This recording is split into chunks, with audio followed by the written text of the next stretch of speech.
kalian tidak profesional. Iya, tidak profesional. Messi yang jago main bola, kamu kira tidak ada HP-nya? Biar HP apa bisa dia beli? Bahkan nggak mungkin punya 3. Tidak ada dia bawa. Kenapa? Pikirannya harus saya main bola dan menang. Jadi kalian datang di sini harus saya dengar ceramah dan paham lalu lakukan. Itu yang ada di pikiran. Maaf ya, sih begitu. Karena kalau datang kau di sini, kalau kamu main HP, kasihan dong ustadznya cerita kau tidak paham. Coba. Ini imamnya Masjid Haram. Makanya ibu kalau tanah suci karena di selfie Masjid Haram ditegur ki. Katanya itu orang Indonesia masih selfie. Biar sudah matahiyah selfie dirinya. Sembahyang kan Masjid Haram. Itu kita Indonesia itu dikritik. Termasuk Imam Abdurrahman As-Sudais pernah kritik itu.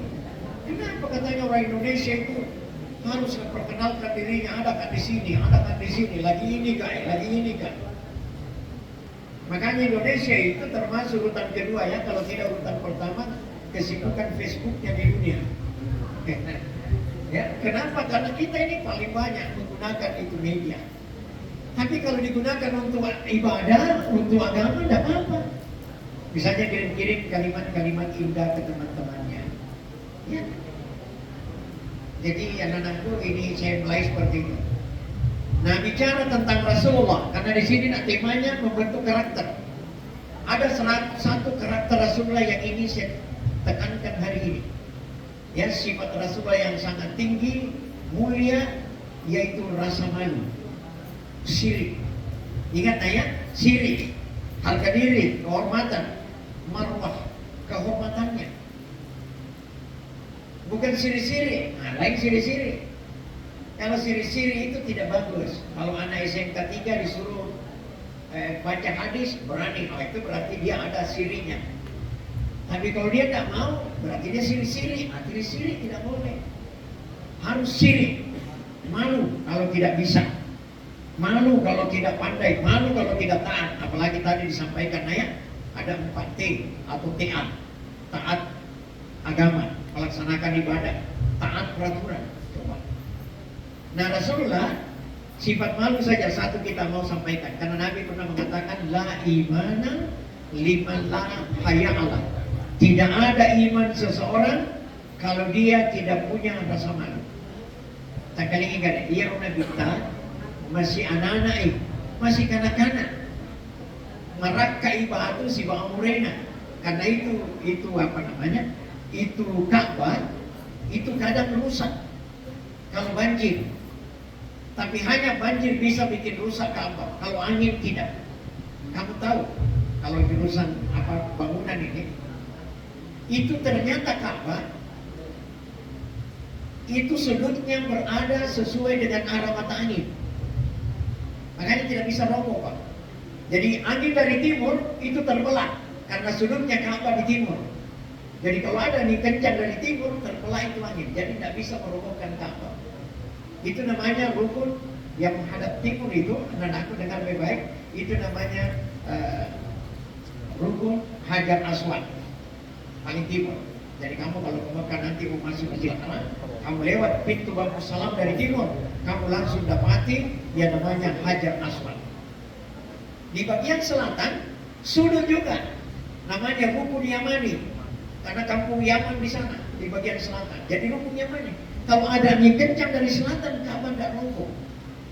Karena sudutnya kena. Dari barat, rukun namanya rukun Iraki. Daerah Irak di sana. Jadi kalau kencang angin dari daerah Irak, tidak bisa roboh Ka'bahnya karena sudut. Nah, bagaimana utara? Rukun Syami, daerah Syam. Kalau datang angin dari utara, tidak akan roboh. Nah, kalau kita bikin rumah begitu nanti, tidak akan roboh rumah kita biar kencang anginnya. Kenapa? Sudut. Tapi kita semua ini rata-rata rumah tak suka ngadap ke timur, jadi berhadapan dengan angin. Makanya kalau kencang angin roboh. Nah, kalau Ka'bah tidak. Nah, saya ingin cerita tadi tentang Rasulullah. Jadi Ka'bah itu hanya rusak karena banjir. Nah, Rasulullah dan Ka'bah itu bepiteng tuna. Nah, dengan ini nama kumrai. Kita laki-laki kan auratnya nak dari pusar sampai lutut. Itu nanti gamisnya itu terangkat jika kena angin, kelihatan lututnya. Terpasi orang kita tapi itu tuna masiri loy masuk. Dia pergi sembunyi di keringat dingin gemetar dia. Sampai murina maka kiki dia dole gue. Oh gak ketemu apa? Maka di masiri ka amure makai pita untukku. Untuk nabi pita nabi kita masiri. Malu Rasulullah kelihatan lututnya. Yang punya anak makun mereka hai. Tadi yang untuk nak mana? Malu rina pita dia masiri. Jawab. Jauhnya itu kita dari agama kita ini. Rasulullah yang laki-laki auratnya hanya pusar sampai lutut. Itu dia malu kalau dia tahu lututnya. Capak namanya auratnya. Perempuan auratnya seluruh tubuhnya kecuali muka dan tangan. Makin yasa makubrai yero wanita ini. Kenapa wanita dibilang makubrai? Dengar baik-baik. Menurut Raja Luwu, kenapa itu perempuan dikatakan makubrai? Nasabah makubrai artinya itu make umrai. Sedangkan murwane itu berasal juga dari dua kata woro dan wane. Apa artinya woro? Tahu. Wane artinya berani. Jadi laki-laki itu harus berani. Jadi kalau ada laki-laki tidak berani, tanya wane. Bukan laki-laki kalau dia penakut. Karena woro-wane itu artinya tahu berani. Maka itu si makunrai ya. Make unrai. Make unrai apa itu? Memakai unrai lipat. Jadi perempuan itu dulu suka pakai sarung dua. Saya masih dapat ibu saya. Ya karena ibu saya memang agak tua ya. Agak tua baru meninggal. Usianya 103 tahun. 103 Pak. 103. Saya anak ke-8 karena saya bersaudara cuma 12. Ya, 12 saya bersaudara. Saya anak ke-8. Dan waktu ibu saya meninggal, umur saya 60 tahun. Sekarang umur saya 65, 66. Menjelang 67. Jadi waktu ibu saya meninggal 103 tahun. Nah, saya sering melihat dulu dia, ya mulai matena, mulai dua lipat na pagi, karena belum dikenal jilbab, belum dikenal kudung. Malah biasa kemasuk padang lipat na pakai menjadi botope. Diikat di sini baru ditarik ke belakang.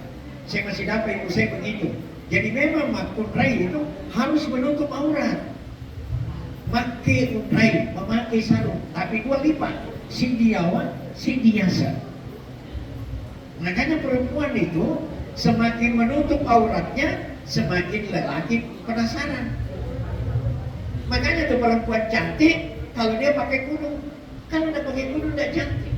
Kenapa itu laki-laki barat tidak tertarik sama perempuan barat? Sekarang dia tertarik sama laki-laki. Ya, sejak Obama presiden mengizinkan itu laki-laki sama laki-laki menikah, maka di Amerika sekarang ini bermunculan laki-laki menikah, pengantin laki-lakinya laki-laki, pengantin perempuannya laki-laki. Allah mengutuk itu. Allah mengutuk, tidak boleh. Itu nah contohnya di zamannya Nabi siapa itu? Nabi Lut. Nabi Lut. Nah coba, perempuan sama perempuan menikah. Kalau perempuan sama perempuan, wih, gimana caranya? Laki-laki sama laki-laki, siapa yang hamil?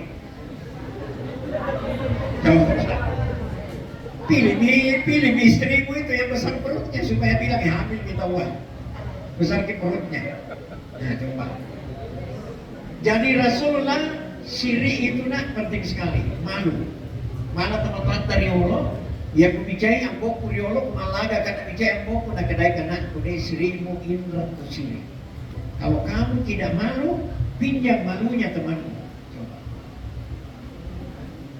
Ya tos itu mangkasai makadagan, punatena sirinu, pamia kipancin.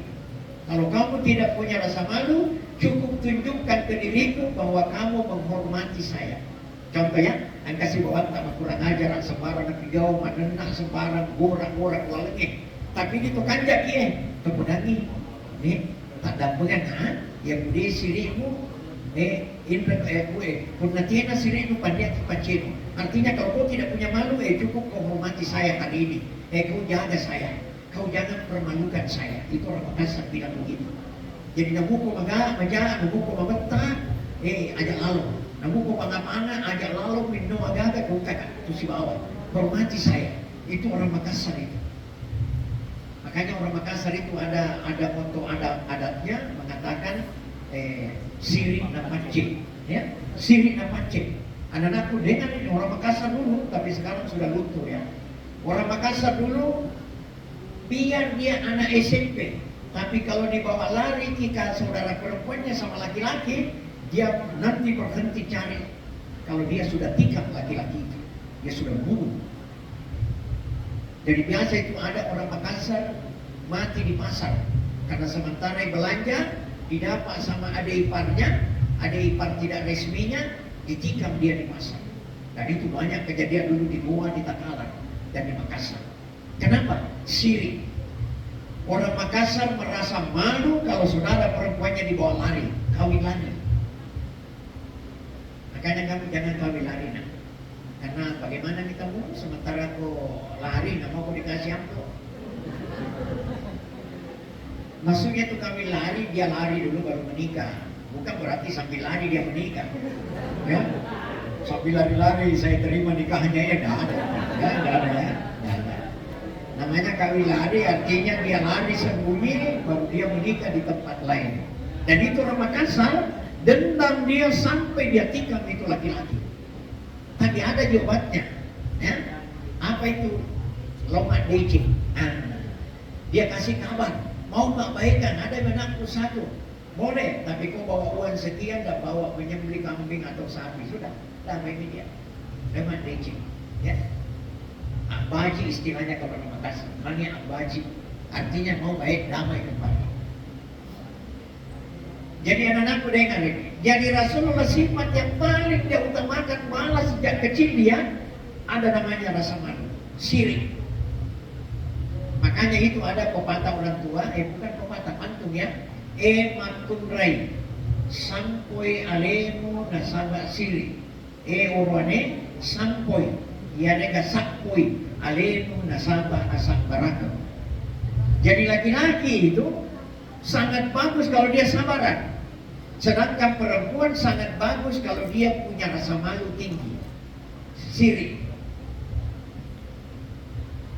Laki-laki juga bagus kalau punya rasa sirik, tapi lebih bagus kalau perempuan yang siriknya tinggi. Karena Nabi bilang, la imana lima la haya'ala. Tidak ada imannya orang yang tidak ada malunya. Jadi kita juga laki-laki tetap malu. Cuman perempuan harus lebih tinggi rasa malunya. Siriknya. Nah, perempuan dengarkan baik-baik. Ia tuh makun ini pada AOE dua patutungan. Sama dengan bambu dua penutupnya, kiri dan kanan. Masing-masing ujungnya ada. Satu namanya rasa takut, satu namanya rasa malu. Jadi ada rasa takut, ada rasa malu. Ia tuh sidurane pada solingnya, cini patutungan. Ada patutungan rasa malu. Makanya laki-laki itu tidak takut. Biar ada saudaranya orang, dia berani ganggu anaknya orang. Dia ganggu adiknya orang. Kenapa? Karena dia berani. Tapi dia tidak lakukan, kenapa? Ada rasa malunya. Jadi kalau rasa malunya ada, laki-laki tidak berani mengganggu anak perempuannya orang. Tapi perempuan lucunya, ada rasa takutnya, ada rasa malunya. Kalau rasa takutnya tidak ada, tapi masih ada malunya, masih seperti laki-laki, masih dia jaga dirinya. Tapi kalau rasa malunya hilang, biar rasa takutnya ada, rasa takutnya juga langsung lepas. Contoh, ya dengar baik-baik ya. Kalau perempuan tidak ada rasa malunya, takutnya langsung hilang. Itu perempuan nakal, yang namanya wanita tuna susila, atau wanita pekerja seks, atau mangkunrai campuribam. Bahasa Jepangnya ya. Mangkunrai campuribam. Apalagi kita yang biasa naik mobil ke Makassar jam 3 malam. Jam 3 malam lewat di daerah Nusantara. Perempuan-perempuan berani dia jalan sendiri. Kenapa dia berani? Karena rasa malunya tidak ada. Jadi itu makhluk reku, dia negara siriknya dia berani. Apa ditakutkan sama laki-laki? Kan laki perempuan itu hanya karena malu diganggu sama laki-laki, maka dia takut. Takutnya masih tetap ada karena dia malu. Tapi begitu rasa malunya hilang, takutnya langsung juga hilang. Makanya perempuan nakal berani jalan malam sendiri dengan pakaian terbuka. Kenapa? Karena hilangnya malunya, takutnya tidak ada. Kenapa dia tak takut sama laki-laki? Kenapa takut? Nah, memang laki-laki dia cari. Ya memang dia laki-laki dia cari. Maka rasa takut begitu hilang dan rasa malu hilang, yang namanya takut juga hidup hilang. Makanya itu makhluk regena mesti mesiri, matan resiri. Makanya orang tua bilang, sampoi, arega sampoi alemu nasaba siri makhluk regena. Yaitu siri pak orangnya asam baraka. Jadi anak-anakku itu, kalau kamu tidak sabar mau menikah cepat. Makanya sabar, selesai dulu SMK. Sudah itu bikin lagi kuliah. Belum selesai kuliahmu, sabar dulu selesai. Ternyata selesai, sabar dulu, cari dulu kerja. Atau ciptakan kau kerja. Nah kalau sudah ada semua, menikahlah kamu. Dan kamu pasti sangat berharga, sangat dinilai. Kenapa? Karena kamu punya harga diri. Tidak mau beristri kalau belum punya pekerjaan. Sejelek-jelek pekerjaan orang kalau ada, jauh lebih terhormat daripada tidak punya pekerjaan tapi selalu tampil hebat.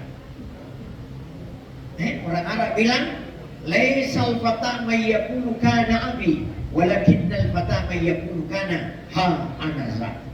Bukan pemuda yang hanya bisa bilang inilah karya bapakku, ini milik bapakku. Tapi anak muda yang hebat, kata Ali bin Abi Thalib, ialah yang berani mengatakan ha anaza, inilah saya. Siapa yang bikin ini? Saya, Ustaz. Siapa yang model ini? Saya, Ustaz. Siapa yang bikin ini otomotif? Saya, Ustaz. Itu karyaku. Tapi anak di luar di sana, siapa punya mobil bagus ini? Oh saya. Betul mobilmu? Mobilnya bapakku. Bagusnya bajumu. Iya, kamu yang jahit. Iya, bajunya tante tuh. Orang semua dia punya. Tidak ada punyanya. Coba kalau anak SMK ditanya, apa ini HP-mu? Lain-lain. Iya, begitu itu, tapi saya yang bikin. Saya yang cipta sendiri. Nah itu berbeda. Tapi kalau HP-nya mahal 24 juta, kau punya? Iya. Mau beli sendiri, uangmu sendiri? Bukan. Kumpulmu dari saudaraku, mintai uang semuanya, tak 2 juta, tak 2 juta. Karena saudaraku 12 orang, jadi cukup 24. Cukup 24 juta. Tidak ada, kau usah bangga kalau orang punya. Hanya orang anak muda bisa mengatakan, ha'anazah, inilah aku. Tunjukkan mana karyamu. Begitu kalau anak muda. Jangan semua nak banggakan, ternyata dia gak ada pun dah. Siapa punya ini? Nuko. Kau yang bikin? Bukan. Bukan anak muda, kata Ali bin Abi Thalib. Makanya Ali bin Abi Thalib itu, kalau mau berperang orang, dia siriknya orang Islam. Dia minta sama Rasulullah. Karena itu dulu orang kalau mau berperang, tidak langsung berperang, Pak. Ada dulu perang tanding 1 lawan 1. Siapa musuh orang kafir situ mau maju duluan, silakan maju. Di sini siapa Islam? Tenang. Ali mengatakan saya. Ali duluan maju. Mana di situ lawan saya? Orang Islam itu kalau berperang tidak mau memulai kalau tidak dimulai orang lain. Jadi Ali tenang-tenang saja dulu. Dia dulu minta dirinya diserang. Jadi kalau tidak diserang, bubar, tidak usah perang. Karena kau tidak mau. Kau mau perang Islam sekarang. Perangi saya. Nah, nanti dimajui Ali, dikasih pedang, Ali lawan. Dan rata-rata dia robohkan, dia tumbangkan itu belum Ali bin Abi Thalib. Karena Ali itu punya prinsip, saya laki-laki. Sayangnya Ali itu dia bukan orang Buddhis. Ada juga Ali di sini, tapi Ali Baba lainnya. Tapi kalau Ali bin Abi Thalib, lain. Kalau itu berani. Karena dialah yang bilang bukan pemuda yang bangga dengan hartanya orang. Tapi pemuda yang hebat yang bilang ini saya. Ini karyaku. Ini karya SMK 3 yang dibanggakan. Itu mesti. Kalau semua dibanggakan, bagus jadi motormu. Kamu yang rakit. Iya temanku dari SMK 2. Aduh kenapa dari SMK 2? harus ada SMK 3, harus karya kita sendiri. Itu namanya syirik. Jadi ingat ya, jadi kita itu laki-laki mesti syirik. Kalau ada laki-laki dengan azan, Allahu Akbar, Allahu Akbar, ai masih main HP, ai mesti masyirik kita. Malu kita, masyirik. Orang Islam itu yang betul-betul baik, dia tinggalkan sesuatu yang tidak bermanfaat. Asli masih ada. Ai salah kakak panggil Pak. Maju di HP muka, karena betulnya ditawai masuk pajak, mesti masyirik. Malu. Perempuan juga begitu. Nah dengan orang azan, kalau kita tidak ke masjid, berwudu makin cepat. Tapi selama aman ke masjid, nah silakan ke masjid salat. Ini perempuan. Nah laki-laki dengar baik-baik. Kamu dengar azan itu dia mengatakan hayyalah shalah, mari salat. Bukan itu yang azan panggil kamu, Allah yang panggil kamu. Sudah itu kita disuruh ucapkan hayyalal falah, mari mendapat keberuntungan. Jadi kalau mau beruntung, salat dulu. Salat dulu. Coba perhatikan surah Al-Fatihah. Halo, yang pegang HP, halo. Coba perhatikan ayat. Itu azan tadi, hayyalah salat dulu, baru hayyalah falah. Jadi sebetulnya orang Indonesia keliru menyebutkan hak dan kewajiban. Harusnya dibalik, kewajiban dan hak. Tidak ada kita bisa dapat hak dengan sempurna kalau tidak melakukan kewajiban. Coba, panggil azan. Hayyalah salat dulu, kewajiban dulu, salat dulu, baru hayyalah falah, baru dapat keberuntungan. Yang kedua, surah Al-Fatihah, iyyaka na'budu wa iyyaka nasta'in. Kita hanya kepada Dia aku mengabdi, asumada dulu, yolo, wa iyyaka nasta'in, dan hanya kepadamu aku minta tolong. Jangan minta tolong kalau tidak salat, malu dong sama Allah. Dia asumada. Kenapa terima kedai kasih puang melasa kai kasih bayi? Maka dia malaikat tidak ada itu. Mana kau minta sama Allah nanti kau tidak beri mana terima kasihmu sama Allah. Coba, tidak malu-malu. Iyyaka na'budu, mengabdi dulu, kerja dulu. Wa iyyaka nasta'in, baru minta. Mau makan, ya masak dulu. Seperti ini kue macam-macam. Ini tidak langsung jadi, kerja dulu. Dan enaknya itu kerja, kalau susah kerjanya, lalu berhasil. Enak sekali itu dimakan kue. Bangga sekali itu perempuan, apalagi anak SMK, pintar bikin kue. Ya, karena dia misalnya ambil tata boga. Ya, pintar bikin kue. Ada kue dia bikin, dia ciptakan berapa kali salah. Akhirnya terakhir dia berhasil, pasti bangga. Jadi semua yang gampang itu tidak menimbulkan kenikmatan yang banyak. Tapi kalau berat dan berhasil, bangga. Coba kue-kue 5 kali kak kurungi, 6 kali kak ini sudah dibuat dari bumbu banyaknya salah-salah. Alhamdulillah ini terakhir bagus. Coba kita coba gini. Dia kasih kemana-mana. Bangga sekali. Kenapa? Karena karyanya berhasil. Sama dengan penemu bola lamin, Thomas Alva Edison kan. Itu berapa kali? 1000 kali nah coba baru selesai, baru berhasil.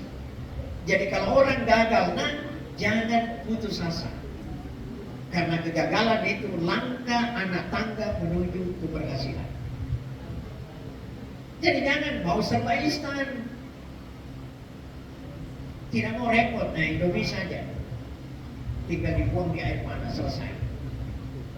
Mau instan. Tapi coba kalau dikerja itu makanan lama dikerja baru berhasil, hasilnya luar biasa. Baik, saya ingin tambahkan lagi. Ini tentang pesan Nabi. Nabi itu melarang laki-laki pakai emas. Nah, sementara perempuan boleh. Nah, ini menarik ini. Makanya saya punya cincin banyak, tapi tidak ada yang emas. Hanya perak dengan tembaga biasa. Kenapa? Nah, dengarkan baik-baik ini laki-laki. Biar kamu kaya nak, nggak boleh pakai emas. Makanya ada seorang dokter Jerman, ini hasil penelitian. Ada seorang dokter Jerman bilang bodohnya itu orang Islam ya. Banyaknya uangnya yang laki-laki, malah dia cari uang. Kok beli emas, dia cuma kasih istrinya. Heran kita, kenapa perempuan boleh, sedangkan laki-laki tidak boleh. Sementara laki-laki yang beli, gimana itu ceritanya? Akhirnya dokter Jerman ini Pak teliti. Kenapa emas tidak boleh dipakai oleh laki-laki? Ternyata diteliti Pak, ditemukan. Ternyata emas itu kalau dipakai lama, cincin atau gelang atau kalung, lama dipakai, itu ada zat yang turun di kulit kita. Dan itu berjalan terus sampai ke otak kita. Dan akhirnya kita kena penyakit Alzheimer. Penyakit Alzheimer itu pelupa-pelupa. Dan yang kedua, kulit muka kita menjadi keriput seperti oli additional lemoy. Kulit jeruk itu keriput begitu. Dan ternyata ditemukan 2 orang di dunia ini sudah melakukan, suka sekali pakai emas. Ada yang suka, dua-duanya kayaknya suka pakai gelang dengan kalung. Siapa itu? Ada artis, ya, artis Amerika kalau tidak salah, suka main film kubui, namanya Charles Bronson. Charles Bronson ini itu kena penyakit Alzheimer, suka lupa dan kulitnya keriput. Kemudian yang kedua, petinju, Sugar Ray. Ada petinju dulu namanya Sugar Ray. Itu juga kena Alzheimer. Kenapa? Karena selalu pakai emas. Jadi ternyata laki-laki larangan memakai emas itu luar biasa. Nabi tidak jelaskan apa masalahnya, tapi Nabi cuma bilang laki-laki tidak boleh pakai emas. Kenapa? Karena Rasulullah minta sami'na wa ata'na. Dengarkan saja kalau itu urusan agama dan taati. Titik. Tidak usah banyak tanya. Tapi ini dokter Jerman ini dia teliti kenapa paling perempuan bisa. Nah, dia kan perempuan. Kenapa bisa perempuan? Karena perempuan ditemukan rupanya perempuan itu haid. Maka ketika dia haid perempuan, zat tadi Pak yang mau lari ke otaknya perempuan keluar waktu dia menstruasi. Makanya ibu-ibu yang sudah menopause kasih cucu tak emas tak kalau ada. Tidak boleh pakai emas. Kalau hajiran bulan masih boleh. Karena juga tetangga hajiran bulan. Nah, ini ketua warna mo, tak tuh kiri kanan ngopeng. Karena hajiran bulan tahu belum menopause lo. Tapi kalau ada ibu-ibu guru sudah menopause, boleh pakai emas nanti ke pengantin. Pulang tidak di pengantin, buka cepat. Tidak boleh dipakai lama. Karena ternyata ada zat yang masuk di kulit dan lari ke otak. Dan akhirnya laki-laki karena tidak menstruasi, maka dia menggumpal di atas otak dan akhirnya kita kena penyakit Alzheimer. Ini tona makarimu tapata, ini tona patakalupa. Ya, akhirnya karena dia kena Alzheimer, istrinya marah. Pak, kenapa kita selalu pergi di kantor? Kita tidak pernah sayang, tak seperti dulu. Dia bilang, dari siapa gitu sayang selama ini? Ternyata pembantunya, kira istrinya. Bahayanya orang kalau kena Alzheimer, Pak. Pembantunya kira istrinya. Jadi, itu dia pura-pura. Bilang suaminya, jadi siapa nih Pak? Selalu sayang pergi kantor. Ternyata pembantunya. Ngelupain, kan dia punya Alzheimer. Nah, itu bahayanya. Ya. Jangan-jangan itu modus ya. Jangan-jangan itu modus. Nah, jadi ini mesti kita hati-hati, ya. Jadi ingat ya. Jadi laki-laki didengarkan. Mulai sekarang biar ada emasmu kasih adikmu yang perempuan atau kakakmu, kasih ibumu emasmu kalau mau laki-laki. Kau boleh menghasilkan emas, tapi tidak kau boleh pakai. Jadi itu agama, ya, agama itu melarang, itu ada hikmahnya. Nah, ada lagi yang penting yang kedua sebelum kita tutup. Ini masih terkait lagi perempuan, dengar baik-baik. Itu perempuan kalau dicerai, nah dengarkan, ada namanya masa iddah, masa menanti. Berapa lama masa menantinya perempuan? Adalah 3 kali suci. Ada dalam Al-Quran surah Al-Baqarah 228 ayat 228. Di situ dikatakan salah satu kuru, 3 kali kuru, 3 kali bersih. Apa maksudnya? Kalau dicerai perempuan dia suci, baru dia haid, suci lagi, baru dia haid, suci lagi. Ini namanya 3 kali kuru. Di sini suami masih boleh kembali tanpa menikah. Jadi laki-laki boleh damai kembali Pak, tidak usah menikah. Di masa ini tadi, dicerai waktu dia suci, tidak haid ya, kemudian dia haid, kemudian suci lagi, haid, suci lagi. Nah, sucinya yang ketiga sampai di sini, si laki-laki suami boleh kembali damai dengan istrinya. Bagaimana kalau lewat Ustaz? Boleh kembali tapi menikah ulang. Jadi perempuan bisa minta mahar lagi sama suami, mantan suaminya, karena mau menjadi suami lagi. Tapi ingat laki-laki hati-hati. Kalau pas lewat ini 3 kali suci, dan terus ada laki-laki lain lamar dan dia boleh bersuami dengan laki-laki lain. Tapi nanti lewat 3 kali suci. Jadi 3 kali kuru ini kesempatan suami pertama kembali ke dia. Kalau dia tidak kembali, perempuan terbuka lowongan untuk menerima laki-laki lain. Kalau dia damai Pak, lalu talak lagi yang kedua, bisa kembali lagi dengan model yang tiga kali kuru. Tapi kalau sudah 3 kali talak Pak, namanya talak 3. Dengar baik-baik ini, baik laki-laki maupun perempuan. Ini pelajaran agama hanya diketahui, tidak boleh dipraktek. Ya. Jadi itu agama Pak, dipelajari dan dipraktek. Tapi ini contoh pelajaran agama yang tidak boleh dipraktek. Jadi kalau ada tanya kemana contoh pelajaran agama yang tidak boleh dipraktek, ini tadi cerai. Kalau 3 kali nih Pak dicerai itu istri, ditalak, tidak bisa lagi kembali Pak. Tidak bisa nih. Karena persyaratannya berat. Pertama, hanya bisa kembali kalau sudah lewat masa iddahnya istri tak 3 kali suci, lalu dia bersuami. Jadi kalau dia tidak bersuami Pak, tidak bisa lagi kembali. Tapi kalau dia bersuami dengan laki-laki lain, baru dia tidak cerai, tidak ada nih peluang Pak kembali. Kalau nanggap suami yang keduanya lebih baik dari yang pertama. Sudah lagi cerai, belum tentu bisa kembali. Karena ada namanya masa iddah, menunggu lagi 3 kali suci. Tapi kalau selesai 3 kali suci, terus kita mau datang menikahi dia, kalau dia tidak mau, tidak jadi. Jadi hukuman buat laki-laki, tidak boleh menceraikan itu istrinya sampai 3 kali. Ya kenapa orang bercerai? Orang bercerai itu Allah mengatakan ini perbuatan yang aku benci, tapi terpaksa kuizinkan kamu karena kamu tidak bisa menyatu lagi. Itu menurut ulama Pak, itu namanya arash. Aku perhatikan ya. Arash itu singgah sananya Allah, kerajaan Allah namanya arash. Itu bergetar itu arash kalau ada orang bercerai.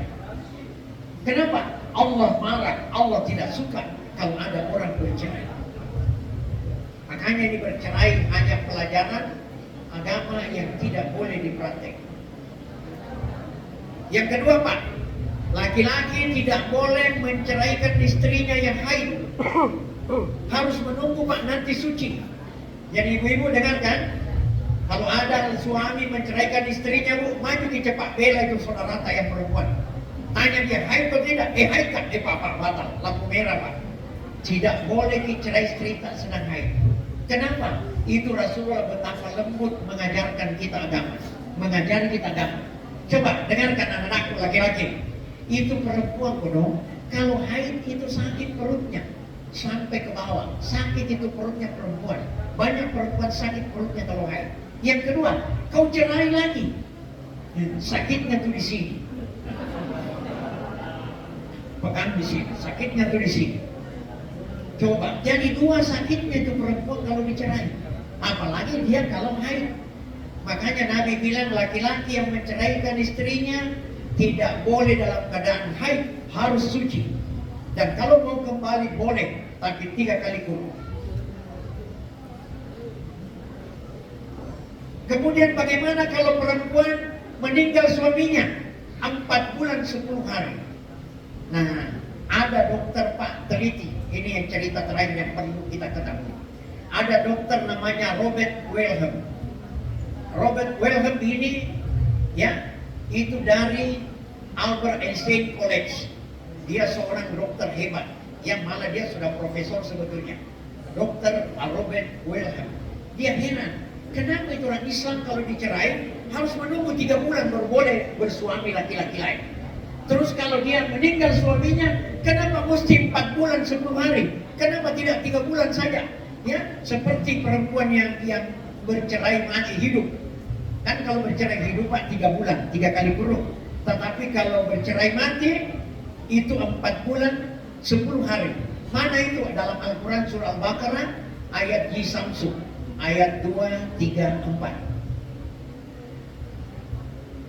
Diteliti nih dokter ini teliti. Kenapa bisa? Weh, dengarkan ibu dan bapak. Ternyata ditemukan Pak, ternyata itu rahim perempuan itu merekam sperma yang masuk. Merekam. Dan itu sperma Pak bisa hidup sampai 3 bulan. Makanya perempuan tidak boleh bersuami selama 3 bulan. Karena kalau dia dapat suami baru dan ada sperma masuk yang baru, maka sperma itu bercampur dan dia bertengkar. Karena dia punya kode. Ada jejaknya Pak. Jejak sperma masuk di rahim perempuan, ada jejaknya dan disimpan oleh komputernya timnya perempuan. Jadi kapan ada sperma baru masuk, dia akan bertengkar. Itu sebabnya pelacur Pak kena penyakit AIDS, karena berbagai macam sperma masuk di dalamnya, dan itulah terjadi penyakit sifilis dan penyakit menghinakan perempuan itu. Makanya dilarang perempuan mengambil suami baru sebelum 3 bulan. Karena haid pertama hanya 33% lebih hilang. Haid kedua baru keluar 67%. Dan haid ketiga 99,9% sperma suaminya tadi yang ada dalam perutnya baru keluar semua. Sehingga kalau dia bersuami murni sperma baru masuk, dan itulah nanya.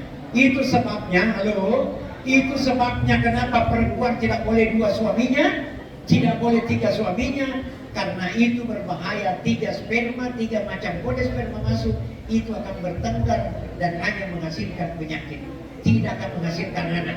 Kalau menghasilkan anak, pertanyaannya siapa bapaknya? Siapa bapaknya? Kalau ada perempuan, seorang perempuan tapi 2 laki-laki menemaninya dan 3, pertanyaannya siapa bapaknya?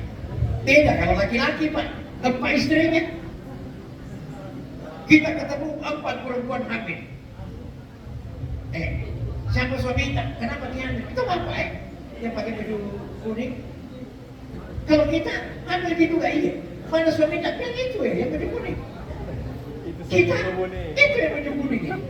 Kita yang keempat itu yang baju kuning. Satu kita tunjuk Pak. Tapi coba kalau perempuan Pak hamil, nah 2 suaminya, yang mana suami kita? Bingung dia, yang mana nak tunjuk. Nah, dengarkan kisahnya yang menarik tadi. Ini dokter, setelah dia teliti, dia sudah tahu ada kode. Akhirnya dia iseng. Dia pergi ke wanita muslimah Afrika yang ada di Amerika. Dia pergi teliti Pak.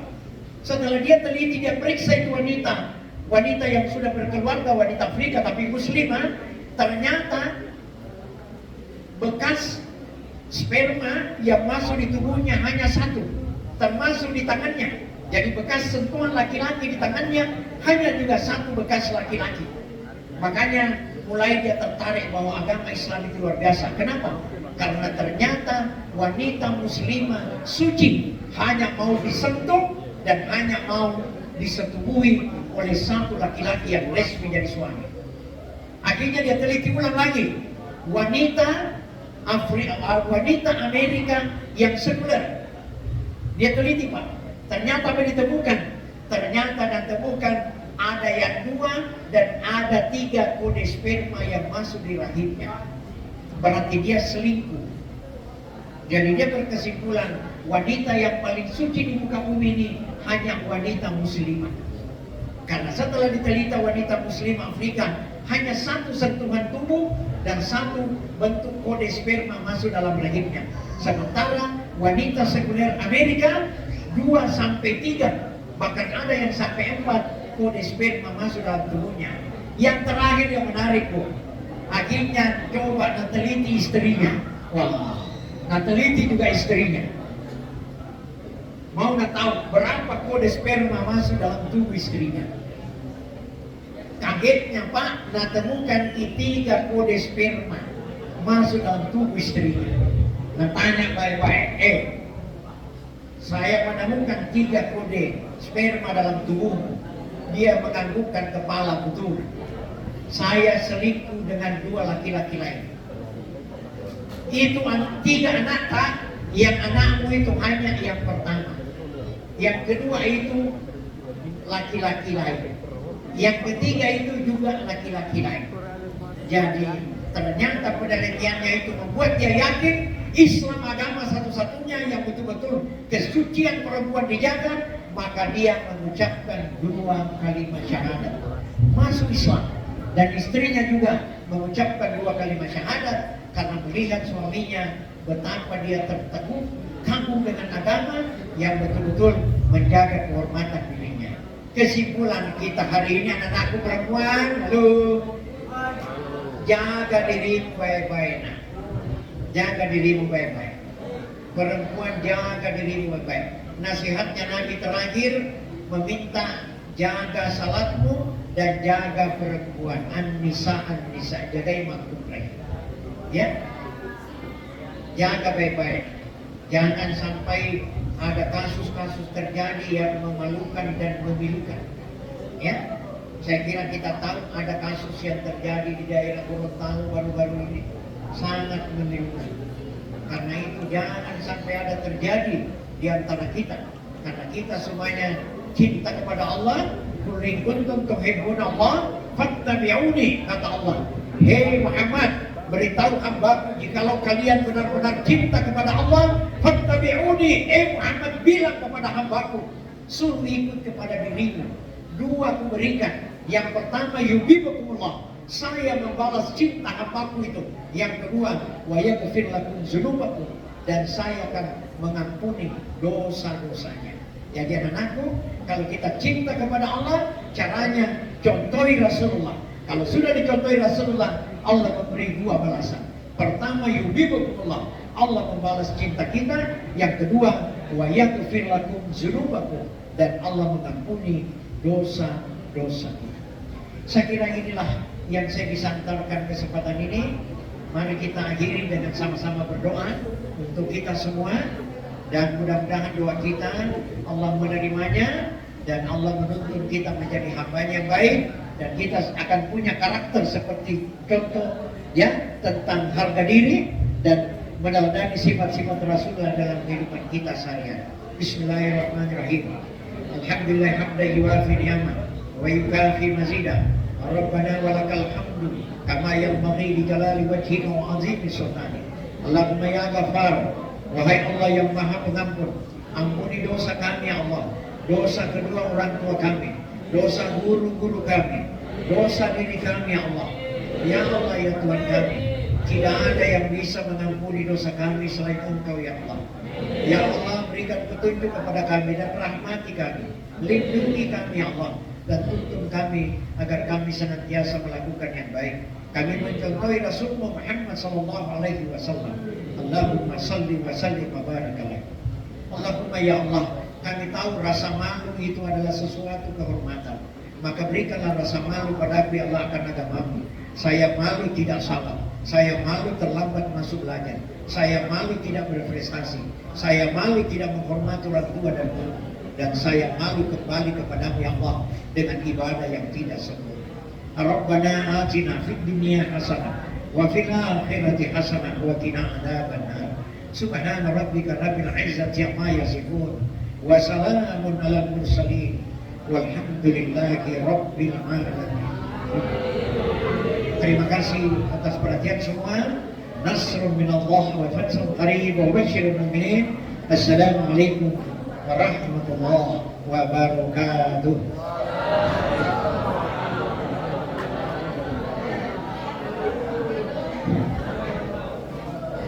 Satu kali. Jangan bubar masing-masing dapat bagian. Ya.